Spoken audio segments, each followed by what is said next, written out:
Following statement ആണ്. താഴെ തന്നിരിക്കുന്നവയിൽ പ്രസ്താവനകൾ വായിക്കുക.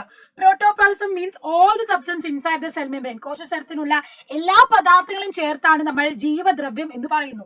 രണ്ടാമത്തേത് cytoplasm is part of protoplasm including nucleus. ജീവദ്രവ്യത്തിൽ മർമ്മം ഉൾപ്പെടെയുള്ള ഭാഗമാണ് എന്താ കോശദ്രവ്യം എന്ന് പറയുന്നു. അടുത്തതോ cell organs are specific parts seen in the cytoplasm to perform physiological function. ജീവധർമ്മങ്ങളുടെ നിർവഹണത്തിനായി കോശദ്രവ്യത്തിൽ കാണപ്പെടുന്ന സവിശേഷ ഘടകങ്ങളെയാണ് കോശാംഗങ്ങൾ എന്ന് പറയുന്നത്. അപ്പൊ ഇതിൽ നമ്മൾ നോക്കാം, എല്ലാം കറക്റ്റ് ആണ്, ഓൾ ആർ കറക്റ്റ് എന്ന് പറയുന്നുണ്ട്. 1 പറയുന്നുണ്ട് only A is correct. C പറയുന്നുണ്ട് both A and C are correct, all are correct അല്ലെങ്കിൽ ഓൾ ആർ ഇൻകറക്റ്റ്, ഇവയൊന്നും ശരിയല്ല എന്ന് പറയുന്നു. ഇതിൽ ഏതാ മക്കളെ കറക്റ്റ് ഓപ്ഷൻ എന്ന് പറയുന്നത്? നമുക്കറിയാം cytoplasm is part of protoplasm including nucleus എന്ന് പറഞ്ഞാൽ അത് തെറ്റാണ് അല്ലെ. സൈറ്റോപ്ലാസം ന്യൂക്ലിയസ് ഒഴികെയുള്ള ഭാഗമാണ്.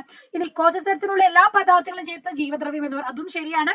സെൽ ഓർഗൻസും ശരി. അതുകൊണ്ട് നമുക്ക് പറയാം എയും സിയും ആണ് കറക്റ്റ്. ഓപ്ഷൻ സി ആണ് കറക്റ്റ് ഓപ്ഷൻ എന്ന് പറയാം.